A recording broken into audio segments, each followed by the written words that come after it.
El Parque Fundidora, que todos conocemos, creo que se inauguró como en el 1900 y estuvo vigente como hasta el 1980 y algo, 86, si mal no recuerdo.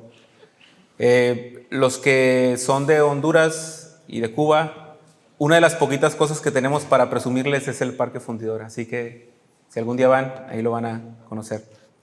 El Parque Fundidora sostuvo a Monterrey con un montón de empleos, con miles y miles de empleos, y entiendo que había 3 hornos, de los cuales solamente queda el tercero. Y obviamente el tercer horno ahorita es un museo porque ya no está vigente, ya no funciona. Cuando comencé a investigar sobre por qué cerró el parque o la fundidora, más bien, el Parque Fundidora sigue abierto. ¿Por qué cerró la fundidora? Bueno, básicamente fue porque hubo nuevos inventos en la fundición del acero. Hubo otros movimientos o otras empresas que comenzaron a aplicar nuevas tecnologías y obviamente se quedó de manera arcaica la fundidora de Monterrey. Obviamente cuando vamos ahí y vemos los hornos y si han ido al Paseo del Horno 3, era impresionante la forma en la que la gente trabajaba ahí, hace un calor terrible. Y hoy en día hay un montón de cosas en las que ya no se arriesgan vidas. En el Parque Fundidora se arriesgan un montón de vidas al hacer las cosas como las hacían. Entonces, si bien es cierto, la fundidora de Monterrey dio muchos empleos y fue de mucha ayuda, y yo creo que gran parte nuestra ciudad le debe a esa empresa su avance y su desarrollo en la industria, pero obviamente ahora ya es arcaica. Sería una locura que cualquiera tratara de reactivar esa fundidora. Cuando vamos al texto que tenemos ahora, ¿se acuerdan que la semana pasada dijimos que Jesús vino en humildad, pero que nos debería de preocupar por qué viene en humildad? ¿Por qué Jesús, pudiendo venir en un caballo con un ejército de personas para entrar a Jerusalén, por qué viene en un burrito? Y obviamente dijimos que era para cumplir la profecía de Zacarías 9 que decía: ahí viene tu rey y viene montado en un pollino, hijo de asna. Pero ese rey humilde que venía a juzgar. Y venía a juzgar particularmente a su pueblo. Pero también ese rey humilde que venía en el burrito tenía poder para salvar. Entonces tenemos las dos cosas en Jesús. Es el rey poderoso para salvar, pero es el rey que viene en humildad para juzgar a este mundo. Entonces cuando vamos a Marcos 11, hay una gran historia que está pasando desde Bartimeo, cuando lo identifica con Jesús el Hijo de Dios. Después la entrada a Jerusalén, la gente lo identifica como el rey también, que viene a salvar a su pueblo y que viene a juzgar a su pueblo. Y ahora el rey está entrando en Jerusalén, está entrando al lugar que le pertenece. Y hay una analogía, y la primera escena que tenemos aquí es la higuera sin fruto. No sé si conoces las higueras, pero las higueras son árboles pues frondosos, grandes. Yo recuerdo que mi abuela tenía una higuera y siempre la trepaba a esa higuera. Me gustaba estar arriba de la higuera, cantando, inventando canciones o simplemente estando ahí. No sé por qué me encantaba estar en esa higuera, pero era un árbol súper fuerte, frondoso. Y la historia dice que este árbol frondoso, Jesús lo vio desde lejos. Dice, al día siguiente, viendo de lejos una higuera con hojas, es decir, una higuera verde, una higuera viva, dice que Jesús fue y se acercó porque quizás podía hallar algo en ella porque tenía hambre. Pero cuando llegó dice que no encontró higos, solamente encontró hojas. Pero fíjate la anotación que da Marcos, porque no era tiempo de higos. Entonces, como que nuestra lógica sería, pues no, Jesús, hoy no es tiempo de higos. Hoy no podemos hacer, ¿cómo se llaman los chiles en ahogada? Porque no es tiempo de granada. No es el tiempo para hacer eso. Pero Jesús va intentando encontrar higos en una higuera en el tiempo que no era tiempo de cosecha de higos. Pero fíjense lo que dice el 14. Jesús, hablando a la higuera, le dijo, nunca jamás coma nadie fruto de ti. Y sus discípulos le estaban escuchando. Es como, Jesús, relájate, ¿qué culpa tiene la higuera? No es tiempo de higos. ¿Por qué le estás pidiendo higos a la higuera si no es tiempo de higos? Sería una buena pregunta que haría el lector. Pero Jesús aquí está usando un lenguaje que está en Miqueas. Y ahorita vamos a ir a Miqueas a leer un poquito. Pero si tú vas al Antiguo Testamento te vas a dar cuenta que el pueblo de Dios en muchas ocasiones o en varias ocasiones es visto como una higuera. como una higuera que debe dar frutos. En Jeremías hay una ilustración que dice que hay unos higos buenos y unos higos malos, y se refiere al pueblo de Dios. Y se refiere a quienes Dios iba a tener misericordia de ellos y los otros de los higos malos que iban a pasar por el juicio por apartarse de Dios. Y mira lo que dice Miqueas, capítulo 7, del 1 al 4. Ay de mí, porque soy como los recogedores de frutos de verano, como los buscadores en la vendimia.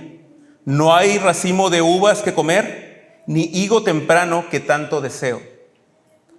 Ha desaparecido el bondadoso de la tierra y no hay ninguno recto entre los hombres. Todos acechan para derramar sangre, unos a otros echan la red. Para el mal, las dos manos son diestras. El príncipe pide y también el juez una recompensa. El grande habla de lo que desea su alma y juntos lo traman. El mejor de ellos es como un zarzal y el más recto como un seto de espinos. El día que pongas tus centinelas, tu castigo llegará. Entonces será su confusión. Fíjate cómo Miqueas está describiendo a Jerusalén como un pueblo inmoral, como un pueblo que se ha alejado, y lo que usa son los higos, es decir, no hay frutos de justicia. El pueblo no tiene frutos, solamente son como espinos, es un pueblo seco. Y él se está lamentando porque no hay fruto que él pueda ir y recoger del fruto. Y esta imagen, cuando vamos otra vez al tiempo de Jesús, Jesús está usando la misma idea. Jesús viene a la higuera y la higuera no tiene frutos buenos. Ahora, cuando Marcos escribe, siempre en muchas ocasiones va a usar como una especie de sándwich. Va a contar una historia, va a contar un inmedio y luego va a retomar la historia. Y si se fijan, si van a sus Biblias y me siguen con su vista, del 12 al 14 está la idea de la higuera, ¿cierto? Y después en el 20 vuelve a salir la higuera. Y en medio está Jesús entrando en el templo. Y la higuera que tenemos aquí, donde no hay fruto, es una representación justo de lo que va a suceder. Acuérdate que Marcos está usando imágenes o ideas o personas para ejemplificar algo que va a pasar. Si te acuerdas, en el pasado, Marcos usó un leproso y una persona que no podía caminar y que perdonó sus pecados para explicar cómo se iba a acercar a Leví, que era un publicano y que nadie lo quería y que todos se le alejaban porque era pecador y era como un leproso. Y Marcos constantemente hace estas comparaciones en su carta. Y ahora, cuando tiene un sándwich ahí, la higuera, y en medio está el pueblo de Dios, es porque algo tiene que ver. Entonces, cuando Jesús está ahí, Jesús va a comenzar a darles una gran enseñanza a sus discípulos. La higuera está estéril, la higuera no tiene fruto. Y Jesús maldice la higuera y le dice: nunca más nadie coma de tu fruto. Así dejamos la escena. Después, en el 15, Jesús va al templo. Y algunos le han llamado a esta situación la purificación del templo. Y Jesús entra al templo y ahora el templo es un mercado. El templo de Jerusalén era mucho más que un simple lugar de culto. Era el centro de la vida religiosa, social y económica de todo el pueblo judío. Y la actividad que había ahí era algo que era constantemente, porque venían de todos los lugares peregrinos al templo a ofrecer sus sacrificios. Y algo interesante estaba pasando. Cada año durante las fiestas, que la gente de otros lugares venía, miles y miles de personas de la diáspora, judíos, viajaban a Jerusalén para ofrecer sacrificios, pues obviamente necesitaban sacrificios, y en lugar de traerse sus sacrificios desde la tierra donde venían, llegaban al templo y ahí los compraban. Y cuando llega Jesús, se da cuenta que de esos sacrificios, de esos animales que se compraban, ya se había hecho un caos y un mercado terrible. Es decir, algunos historiadores dicen que posiblemente gran parte del ganado de donde salían esos animales era de los fariseos o de los sumos sacerdotes. Entonces era un negocio redondo, porque los sumos sacerdotes comían de lo que se ofrecía y a la vez ellos tenían que comprar los mismos ganados de ellos mismos para ofrecer esos sacrificios. Me suena algo parecido de repente con el gobierno, ¿no? Nos traen ahí dando vueltas. Otra cosa que pasaba era el cambio de monedas. Venía gente de otros lados y venía con otra moneda y decía: no puedes dar la moneda con la imagen del César, tienes que cambiarla porque es impura. Entonces, como tenían que cambiarla para dar ofrenda al templo, ahí se había una comisión. Y tú dirías, bueno, Josué, pero pues como todo trabajo hay una comisión. Sí, el tema es que estaban abusando. Y estaban abusando drásticamente de eso. Pero llegaba a ese templo a encontrarte con Dios, y para poder encontrarte con Dios tenías que pasar por toda esa corrupción. Ahora, eso ha existido durante toda la historia en los sistemas religiosos. Y no estamos exentos de hacer eso y tener cuidado. En el tiempo de la Reforma, Martín Lutero se opuso en contra de todas las indulgencias que la Iglesia Católica pedía para dar salvación. Había frases como: si en cuanto cae la limosna en el alfolí, el alma de tu ser querido sale del purgatorio. Entonces imagínense, la Iglesia por mucho tiempo estuvo lucrando con el temor y con la fe de algunos, diciéndole que hay un purgatorio y que para que salgan las almas del purgatorio hay que pagar indulgencias aquí, los que siguen vivos. Los sistemas religiosos siempre han oprimido de alguna u otra forma al pueblo. Los malos sistemas, obviamente. Nosotros no estamos exentos de eso. Pero miren cómo Jesús llega al templo, el lugar que debería ser el lugar para adorar a Dios, para encontrarse con Dios, para conocer a Dios, y en lugar de eso lo ve convertido en un mercado. Ahora lo ligamos a la idea de la higuera. ¿Cómo fue con Miqueas? Miqueas dijo: no hay higos buenos, no hay higos tempranos. Y Miqueas nos explica la ilustración de la higuera. Porque los líderes son unos ladrones, porque los líderes son impíos, son unos tramposos. Y es justo lo que está experimentando Jesús al llegar a Jerusalén. Es por eso que aquí vemos a Jesús enojado, y dice que volcó las mesas de los que cambiaban dinero, los asientos de los que vendían palomas, y no permitía que nadie transportara objeto del mundo a través del templo. Un dato cultural es que algunos historiadores también dicen que este tema del mercado estaba justo en el atrio de los gentiles, donde los gentiles podían llegar a orar o podían llegar a poder ofrecer algo a Dios. Entonces estaban obstruyendo que la gente pudiera acercarse realmente a Dios. La casa de Dios, construida para encontrarse con Él, para orar. Salomón dijo: cualquiera que venga y ore en esta casa, tú le escucharás.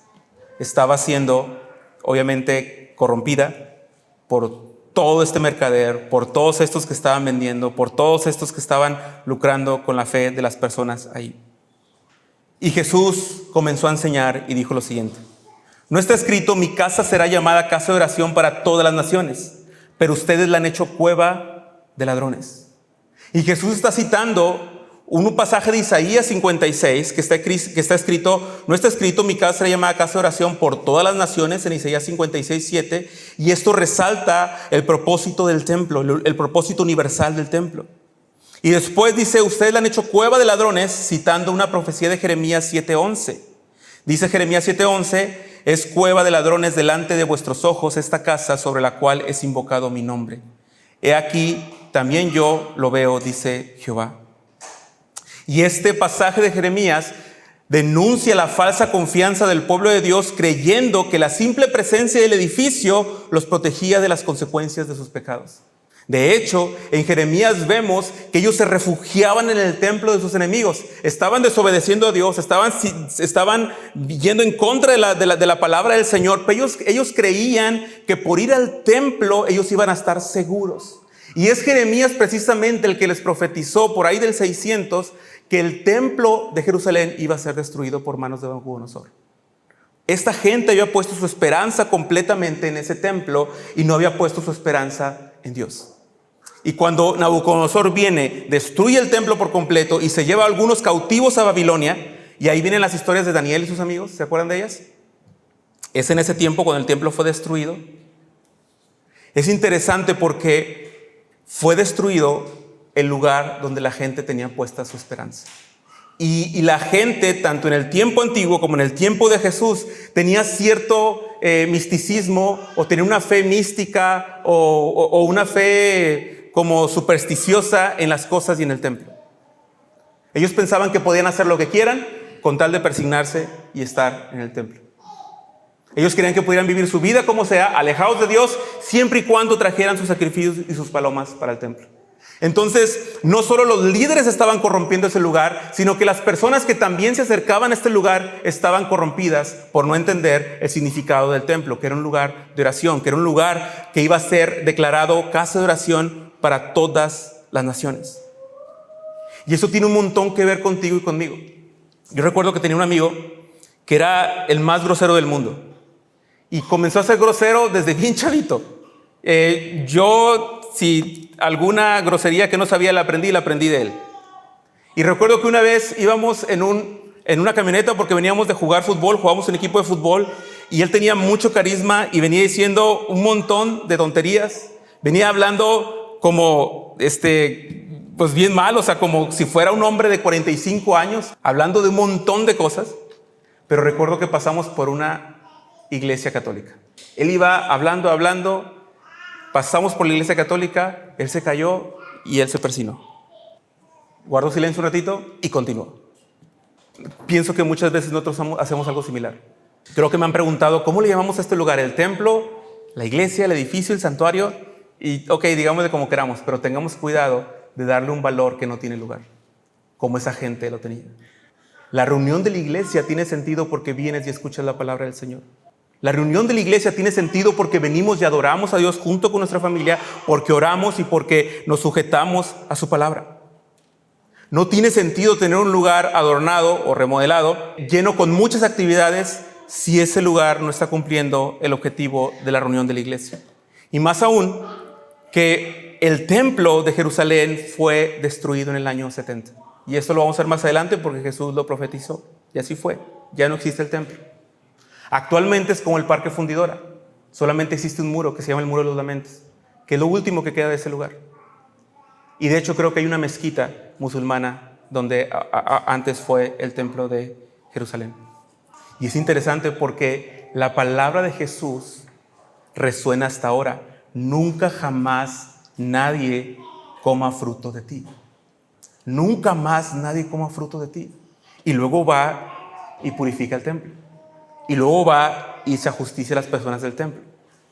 Y es que, hermanos, desde aquel entonces Jesús dejó obsoleto aquel lugar. Y les voy a explicar por qué. Fíjense lo que dice el 20. Por la mañana, cuando pasaban, vieron la higuera seca desde las raíces. Entonces Pedro, acordándose, dijo a Jesús: Rabí, mira la higuera que maldijiste, se ha secado. Fíjate cómo Pedro está observando la higuera seca, la que antes tenía hojas, no tenía fruto, pero tenía hojas, y ahora está seca completamente porque Jesús la maldijo. Y en medio está el templo. Y ese es un mensaje duro para el pueblo de Dios, para los judíos. En medio está el templo donde Jesús le dice: este iba a ser casa de oración y ustedes la han convertido en una cueva de ladrones. ¿Y por qué dejó obsoleto el templo? Bueno, porque Jesús dijo en Juan capítulo 2, destruir este templo y en 3 días lo voy a construir. Pero Jesús no se refería a un nuevo templo físico, se nos dice Juan que se refería a su cuerpo. Y es que en su cuerpo Jesús estaba reconciliando a su pueblo con Dios, y en su cuerpo Jesús estaba abriendo un nuevo camino, y ahorita vamos a ir a ver eso en Hebreos capítulo 10. Pero este lugar fue obsoleto. ¿Y por qué digo que fue obsoleto? Bien, porque todos los que estaban ahí para ofrecer ofrenda, para ofrecer sacrificios, tienes que pensarlo de la siguiente manera. Ahí estaba un sumo sacerdote. ¿Y para qué se requería el sumo sacerdote? Para ofrecer un sacrificio de expiación y los sacrificios generales, pero el más importante, la expiación, una vez al año. Ahí la gente iba a encontrarse con la presencia de Dios. Ahí la gente iba a orar. Y también la gente en muchas ocasiones se reunía para aprender y para adorar al Señor. Era acercarse a Dios, era acercarse a la presencia de Dios, y ofrecían sacrificios recordando sus pecados para ser perdonados. Pero pues bien, Jesús en la cruz del Calvario fue el sumo sacerdote. Y Jesús en la cruz del Calvario ofreció el sacrificio perfecto. Y Hebreos 11 dice que ya no hay sacrificios que se puedan ofrecer, porque Jesús una vez y para siempre se ofreció a sí mismo y nos declaró santos a todos los que han creído y se han arrepentido de sus pecados. Ya no hay sacrificio que ofrecer. Entonces ese lugar ya no se ocupa para hacer sacrificios, porque ya Cristo fue el sacrificio perfecto. La presencia de Dios, Cristo al morir en la cruz del Calvario nos envió a su Espíritu Santo. Y ahora tenemos la presencia de Dios en medio de nosotros. Pablo le dice a la iglesia de Corintios, ustedes son el templo de Dios, nosotros las personas, en donde habita el Espíritu de Dios entre ustedes. Y la presencia de Dios la vivimos maravillosamente entre nosotros porque Cristo murió en la cruz del Calvario. ¿La salvación es por obras? ¿Tenemos que hacer algo para que Dios nos acepte? No, Cristo ya ofreció el sacrificio. Nosotros ya nos ofrecemos sacrificios para ser perdonados. Eso implica que ya no hacemos cosas para la iglesia, ni damos dinero a la iglesia para que nos vaya bien en la vida o para que Cristo nos perdone. Todo lo que hacemos para el beneficio de nuestros hermanos o para el beneficio de tener un lugar o para el beneficio de otros creyentes es porque estamos comprometidos con el Señor y porque lo hacemos voluntariamente y con amor, sin esperar nada a cambio. Porque Cristo ya pagó todo en la cruz del Calvario. Tim Keller, un pastor presbiteriano, escribió un libro que se llama La Cruz del Rey. Y él relata una conversación y él dice, esta pudo haber sido una conversación imaginaria entre un creyente del primer siglo y una persona religiosa del primer siglo que creía en alguna otra deidad. Porque él comenta que a los cristianos fueron los primeros ateos. Y explico por qué. Es interesante. Porque hoy entendemos un ateo como alguien que no cree en Dios. Ateo, sin Dios. Pero los cristianos fueron los primeros ateos en el sentido de que ellos no tenían una deidad como la de todos. Y los empezaron a ver raros porque decía, ustedes son como una especie de ateos, no tienen Dios. Y la razón por la que les decían que no tenían Dios era por lo siguiente. Imagínate que hay una conversación y una persona que reza a muchos dioses le dice a otra mujer, he oído que eres religiosa. Y ella dijo, sí, qué bien. ¿Dónde está tu templo? Siglo I.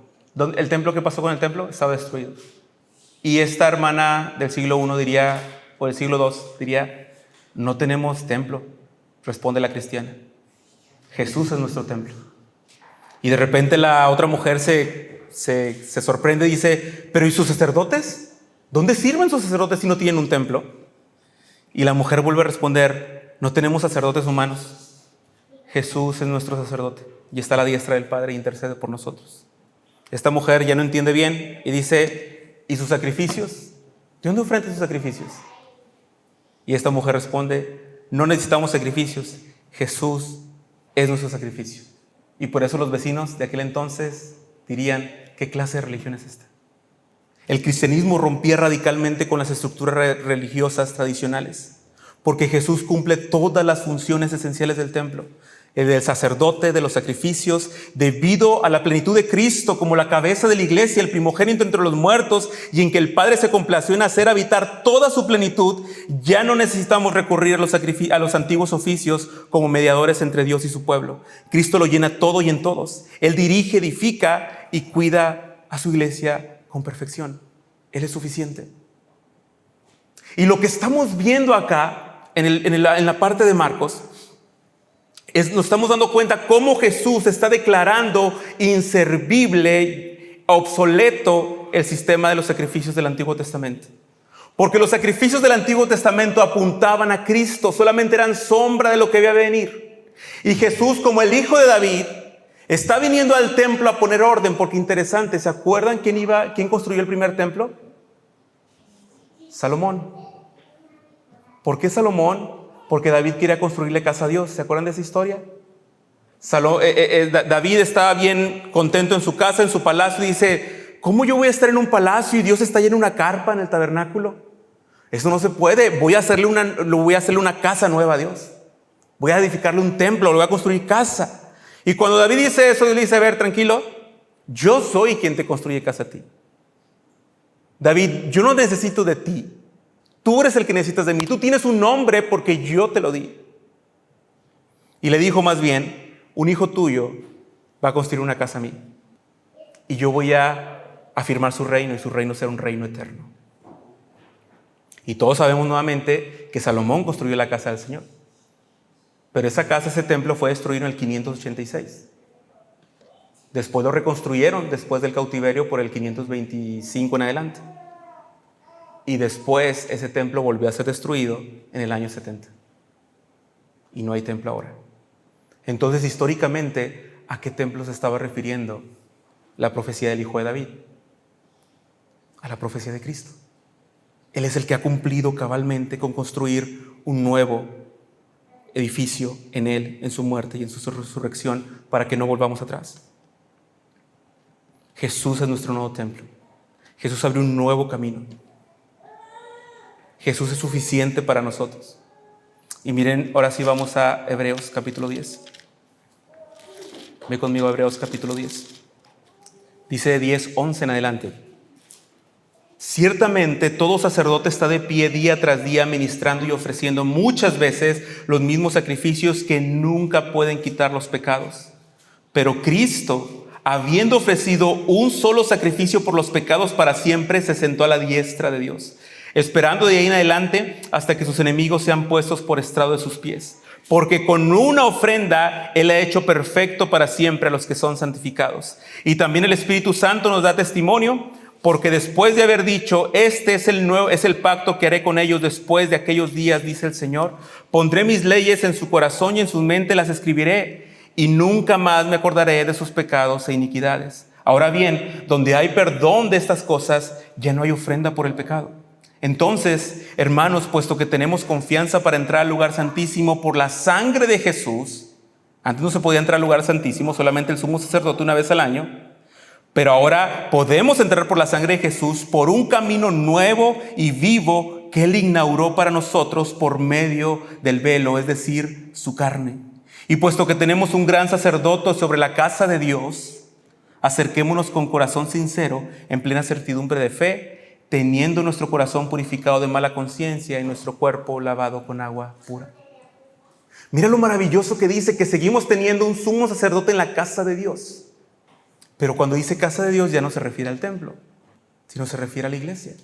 Y, hermanos, esa es la centralidad de la enseñanza de hoy. A partir del versículo 22, Jesús dice lo siguiente. Jesús respondió a sus discípulos después de que se impresionaron que la higuera estuviera seca. Tengan fe en Dios. En verdad les digo que cualquiera que diga a este monte, quítate y arrójate al mar, y no dude en su corazón, sino crea que lo que dice va a suceder, le será concedido. Este texto ha sido súper mal interpretado, ya te imaginarás por qué. Porque Jesús les está garantizando que si piden por fe y si le dicen a este monte, quítate y arroja, le dicen al cerro de la silla, quítate y vete a Tampico, dice, será hecho. Otra vez, es un lenguaje hiperbólico de Jesús. Pero dice, crean con todo su corazón que va a suceder y les será concedido. Y podríamos pensar, oye Josué, entonces aquí nos está diciendo que todo lo que queramos, que todo lo que soñemos, si lo decimos con un montón de fe, creyendo que va a suceder, ¿va a suceder? Yo te diría, no. Y te lo voy a demostrar con Marcos. Porque los discípulos ya le pidieron algo a Jesús. ¿Se acuerdan de Marcos capítulo 10, un capítulo anterior? Le dijeron, Jesús, queremos estar en los lugares de honor, una a tu derecha y una a tu izquierda. ¿Y Jesús qué les dijo? No saben lo que piden. No entienden lo que está pasando. Entonces, si tú dices, no, pero aquí dice que si yo creo va a suceder, yo te preguntaría entonces, ¿por qué no le dijeron a los discípulos? Sí, si lo crees, lo puedes hacer. Si lo crees, va a suceder. ¿Te das cuenta cómo sería una contradicción? Más bien tenemos que entender lo que Jesús está diciendo, entendiendo el contexto de por qué está ahí esta oración.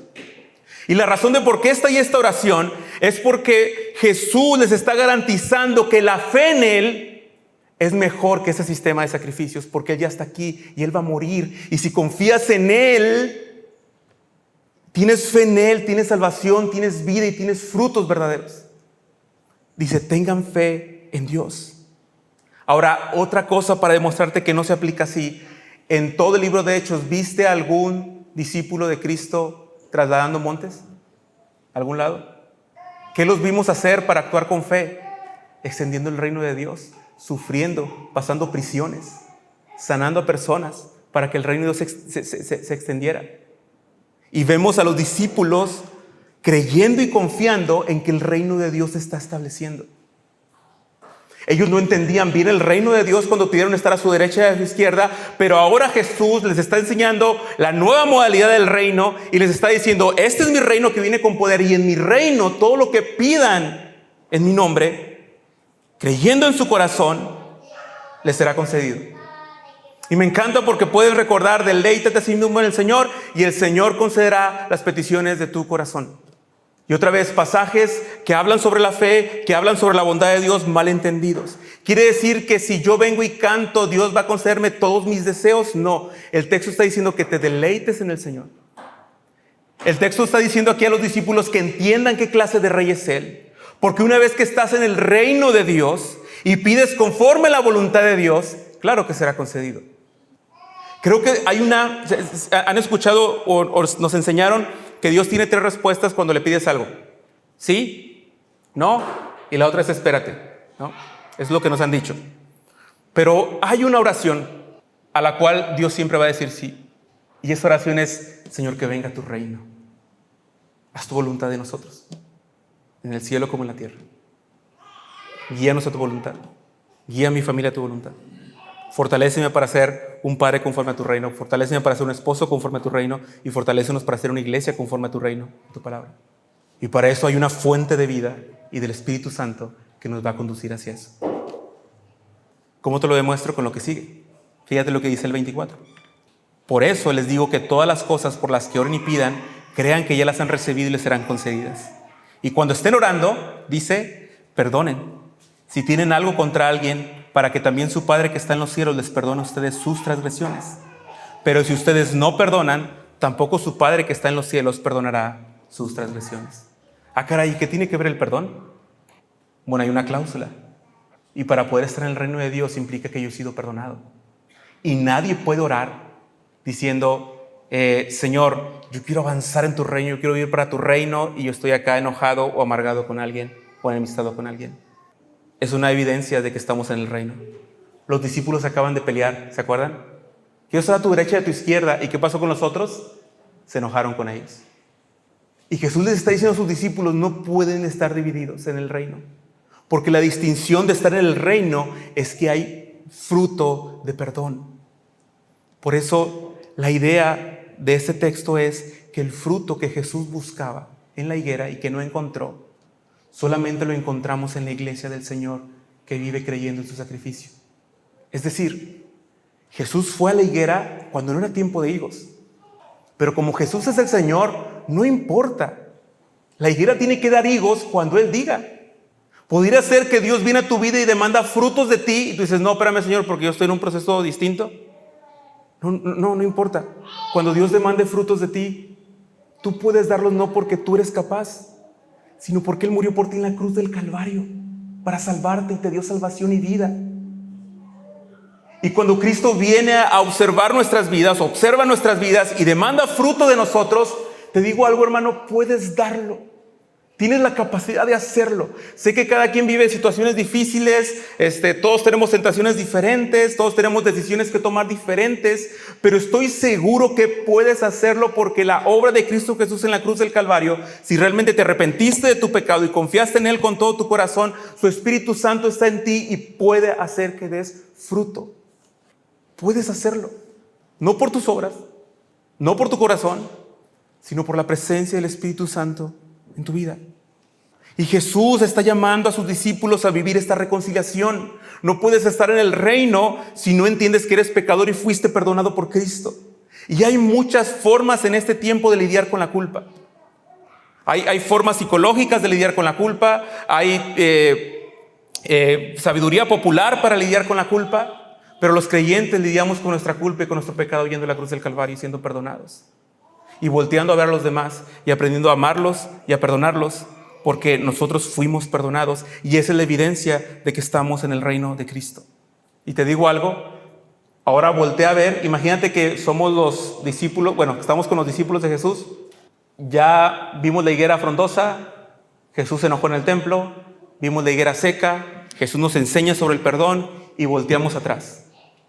Toda aquella jungla, todo aquello que está pasando, la gente peleándose, transeándose, engañándose, mintiendo, robando, y Jesús diciendo, no vuelvan a aquel sistema. Tengan fe en mí, porque en mí hay fruto verdadero. Lo dice Juan 15. Si ustedes permanecen en mí y yo en ustedes, llevarán fruto y darán fruto. La única forma de saber que tu fe es una fe verdadera es cuando tu fe da fruto de perdón, de gracia, de misericordia y de confianza para los demás, en los demás. La única forma de saber que no estás viviendo en el sistema antiguo, aunque estés aquí, es sabiendo que Dios está transformando los afectos de tu corazón para poder vivir para la gloria de Cristo y no para tu propia gloria. La única forma en la que tú no eres como esa higuera seca es saber que amas al Señor, tu Dios, con todo tu corazón, con toda tu alma y con todas tus fuerzas, y a tu prójimo como a ti mismo. No porque eres muy buen cristiano, sino porque miraste a la cruz de Cristo y fuiste perdonado. Y por eso ahora nosotros perdonamos y vivimos en comunión. Qué riesgoso es vivir en el sistema antiguo. Y el que ya no esté ese templo, y el que no tengamos ese templo aquí, eso no quiere decir que no estés viviendo en ese sistema, en un sistema de meritocracia. Y yo me merezco esto porque hice esto. Yo siembro aquí porque quiero cosechar allá. Si doy 1 centavo, el Señor me tiene que dar 2, o cualquier tipo de cosas. Hay cosas que tienes que tomar en cuenta, y eso es cómo estás viviendo tu vida, acercándote a la fuente de la vida, que es Jesucristo, acercándote a la fuente de perdón, que es Jesucristo. Tú necesitas ser perdonado tal vez, o tú necesitas perdonar. No hagas caso a la filosofía popular que te dice que estás mejor sin nadie, que estás mejor siendo tú como eres, sin meterte en la vida de los demás. No es cierto. Nos necesitamos unos a otros. No podemos solos. Necesitamos a nuestros hermanos en Cristo, necesitamos a nuestra familia. Ven a Cristo, ven a Él en fe, y tus pecados serán perdonados. Porque en Cristo hay un fruto verdadero. No hay nadie que diga que es realmente creyente y pueda decir que no puede vivir en los frutos que el Evangelio de Dios produce en la vida de sus hijos, en la vida de los creyentes. Así que acuérdate, la idea de la higuera estéril, el templo, la higuera y luego el perdón, nos recuerda que Cristo tiene la capacidad de dar frutos en ti. Tú no tienes la capacidad de dar frutos. Tú no puedes dar frutos por ti mismo. Eso es el sistema antiguo. Necesitas a Cristo y, como Bartimeo, pedir su misericordia. Yo recuerdo, cierro con esto, que es importante que hablemos esto con nuestros hijos, porque muchas veces como padres queremos demandar de nuestros hijos frutos por ellos mismos. Y no, nuestros hijos son pecadores, igual que nosotros. Nuestros hijos no tienen la capacidad de dar frutos por ellos mismos si no van a la cruz del Calvario. Y una vez regañando a Caleb, después del regaño, bien buena onda, porque él se acerca y me dice: oye papá, es que te digo algo. Y yo, ¿qué? Me dice: sí me quiero portar bien, ¿no creas?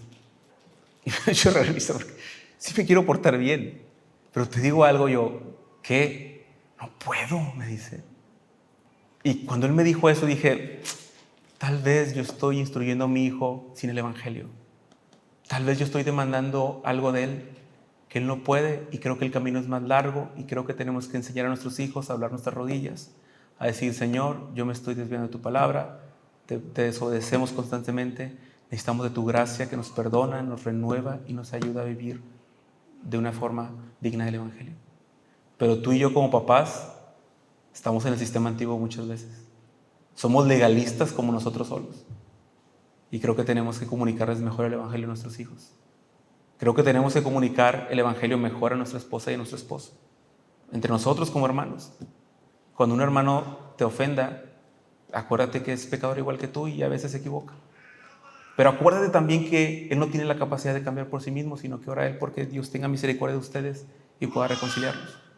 No tenemos esa capacidad. Eso está en el sistema antiguo, en la higuera seca. Nosotros estamos en un nuevo tiempo donde Cristo ya murió por nuestros pecados, y los que han vuelto a ver a Él con fe, los que han creído verdaderamente en Él, tienen gracia, tienen vida y tienen fruto. Por eso estoy seguro que si tú has creído, tienes fruto. Así que oremos al Señor porque Él siga produciendo en nosotros ese fruto abundante de justicia para los que estamos en su reino. Oramos.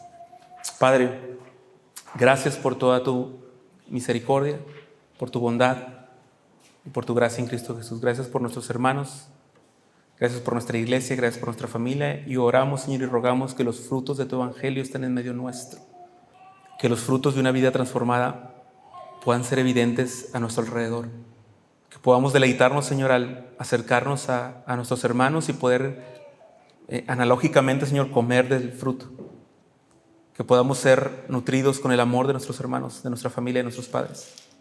No nos hagas vivir, Señor, en aquel sistema que tú ya dejaste obsoleto por tu cruz, porque tú tienes autoridad para hacer eso.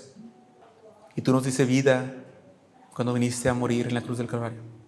Así que ayúdanos a confiar solo en tu sacrificio, solo en que tú una vez y para siempre nos hiciste perfectos delante de ti con tu sacrificio, a todos los que creen.